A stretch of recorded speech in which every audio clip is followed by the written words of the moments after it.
This channel does not promote any violent, harmful, or illegal activities. All content provided by this channel is meant for an educational purpose only. Junior ডাক্তারদের আন্দোলনে বামেদের নম্বর দিয়েছে তৃণমূল। এবার সেটাই আবার বাঁশদ্রোণীতে কি সেটাকে ব্যালেন্স করে দিলেন তৃণমূল নেতারা। বাঁশদ্রোণীতে ওই ক্লাস 9-এর ছাত্র সৌম্যশীলকে পেল অর্ডার পিছিয়ে দিয়েছিল, আর তারপর পুলিশকে ঘিরে ধরে যে বিক্ষোভ শুরু করেছিলেন ওই স্থানীয় মানুষজন, সেই বিক্ষোভে সব থেকে বেশি হেনস্থা হয়েছিলেন যিনি, সেই পাটুলি থানার ওসির বিরুদ্ধে তো পুলিশ হয়েও রাজনীতির অভিযোগ যারা করেছিলেন সেই বামেরা এখন মনে হচ্ছে বাঁশদ্রোণীতে একটু ব্যাক সিটে, বরং ছাত্র মৃত্যুর প্রতিবাদে যাদের গতকাল সকাল থেকে কোনো অস্তিত্ব ছিল না, সেই বিজেপির অস্তিত্বই তো ক্রমশ প্রকট হয়ে উঠছে। গতকাল বিকেলে স্থানীয় বিজেপি নেতা রুবি মণ্ডলকে ছাড়াতে বাঁশদ্রোণী থানায় গেছিলেন রূপা গঙ্গোপাধ্যায়, প্রাক্তন সাংসদ। এবার সন্ধ্যে থেকে কালকে রাত পেরিয়ে আজকের সকাল বাঁশদ্রোণী থানাতেই বসেছিলেন তিনি, আর আজ সকালে তাকে গ্রেফতার করে লালবাজারের সেন্ট্রাল লকআপে নিয়ে আসে কলকাতা পুলিশ। শেষ পর্যন্ত অবশ্য আলিপুর কোর্ট থেকে রূপা গাঙ্গুলি জামিন পান। কিন্তু এটা প্রশ্ন করতেই হচ্ছে, জুনিয়র ডাক্তারদের আন্দোলন একটা সময় হাইজ্যাক হয়ে যাচ্ছে বলে অনেকে সন্দেহ করেছেন। অরাজনৈতিক জায়গা থেকে আন্দোলনটা রাজনৈতিক হয়ে যাচ্ছে বলে সবার মনে হয়েছে, সবাই এ নিয়ে মুখ খুলেছে, এবং স্পেসিফিক্যালি তৃণমূল এক্ষেত্রে বাম আর অতিবামকে দায়ী করেছে। বাঁশদ্রোণীতেও কি প্রতিবাদটা হাইজ্যাক হয়ে গেল? মানে উত্তরটা সম্ভবত লুকিয়ে রয়েছে এই তিলোত্তমার জন্য বিচারের দাবি আর জুনিয়র ডাক্তারদের আন্দোলনের সঙ্গে এই বাঁশদ্রোণীতে ছাত্র মৃত্যুর প্রতিবাদের পার্থক্যের মধ্যে। তিলোত্তমার জন্য প্রতিবাদ, ডাক্তারদের আন্দোলন, এর প্রভাব তো সারা রাজ্য জুড়ে ছিল। রাজ্যে তৃণমূলের প্রধান প্রতিপক্ষকে বিজেপি, ফলে ওখানে বামেদের নম্বর বাড়ানো হয়েছিল হয়তো যাতে বিজেপির ভোট কাটে। কিন্তু বাঁশদ্রোণী, যেখানে কাল সৌম্য মারা গেছে, সেই 113 নম্বর ওয়ার্ডে পুরসভার ভোটের ফলের নিরিখে তৃণমূলের সঙ্গে লড়াইটা আবার সিপিআইএমে। তাই কি সেখানে সিপিআইএমকে না গিয়ে প্রতিবাদের সত্যটা বিজেপির হাতে তুলে দেওয়া হচ্ছে?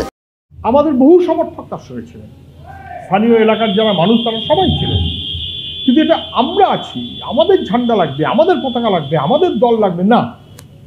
মানুষের আন্দোলনের একটা নিজস্ব স্পেস তাকে রক্ষা করার চেষ্টা করা উচিত। আমরা সেইভাবেই দেখেছি। কোনো দল তারপর সকাল থেকে থাক না থাক সন্ধ্যের পরে গিয়ে হাজির হয়েছে, সেটা তাদের রাজনীতির মনোভাব হতে পারে, কিন্তু আমাদের রাজনৈতিকভাবে মনোভাবটা হচ্ছে এই, রাজনৈতিক বহু আন্দোলন আছে যেখানে আমাদের পলিটিক্যালি মুভ করতে হয়। আবার অনেক আন্দোলন আছে যেখানে মানুষ স্বতঃস্ফূর্তভাবে যুক্ত হন, যেন তাদের সেই মনোভাবটাকে আহত করা না হয়। আমরা সেই ব্যাপারে সতর্ক এবং সচেতন। দেখুন, বছর 15-র ছেলেটা মারা যাওয়ার পর তার পাড়ার রাস্তা সারাতে শুরু করেছে কলকাতা পুরসভা। খানা খন্দ বোঝাতে আজ ইট পাতা হয়েছে, কদিন পরে তো ঢালাই হয়ে যাবে অথবা পিচ টিচ পড়বে। ওই ওয়ার্ডের কাউন্সিলর আজ সৌম্যর বাড়িতেও গেছিলেন, কিন্তু যেখানে সৌম্য মারা গেছে সেই 113 নম্বর ওয়ার্ডের কাউন্সিলর কি করছেন?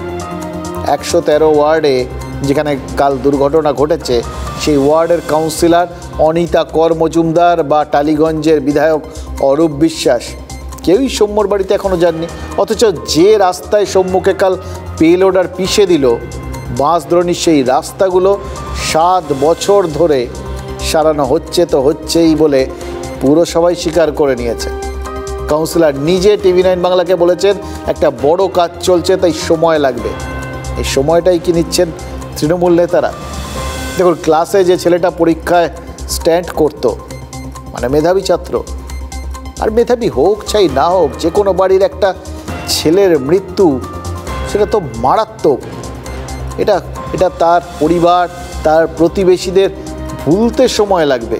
সেজন্য কি সব কিছু স্বাভাবিক হয়ে যাওয়ার অপেক্ষা করা হচ্ছে?